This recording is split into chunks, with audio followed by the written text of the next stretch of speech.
Hey y'all, this Wheelie Bill got a review for you this week. Surprise, surprise, it's only been going on for like 4 years or something. Every week, there's a review posted, so make sure you subscribe so that you can see them all. And maybe I'll hit an item that is interesting to you. Or maybe I won't, but maybe I'll still be very enjoyable to watch. So make sure you're subscribed. This week, Wales Lamont, mittens. We got some mittens. So these ones you can see are kind of beat up. I used these last year. Excuse me. I used these last year hunting. I was having a real hard time figuring out what gloves are going to work best to keep my hands warm. You keep trying to get like, oh, I'll have my hands warm and I'll still be able to do stuff. That never seems to work out. So what I end up doing is I wore these mittens just as really warm mittens, and then I would take them off to do things, fine manipulation if I had to, and then just throw these bad boys back on. I even kept on like a thin pair of gloves, and I would put these on over, and it worked pretty good for that. So the reason they're so kind of dilapidated looking is because they got wet.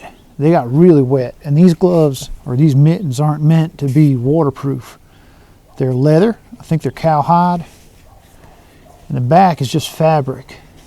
And in the snow, these things soak through something fierce, but they still retain their warmth surprisingly well.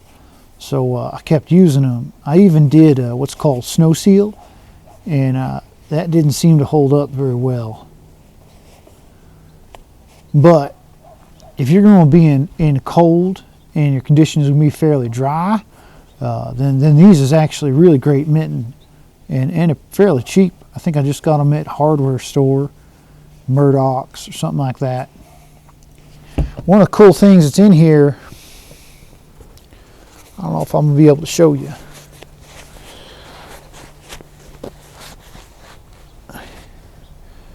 Yeah, it's kind of hard to see. So the inside of the mitten has separate finger like channels. So what you end up doing is you get insulation between your fingers. Kind of feels like a glove inside, and that's real nice. I don't know if it makes it warmer or not, as opposed to just like a really warm mitten that's open on the inside. One thing it did do is it keeps all the stitching stays in place. So like when you take your hand out, it doesn't like pop. It doesn't pop the inside liner out like some. So you can just get your hand in and out real easy, and you're always going to end up in the right spot.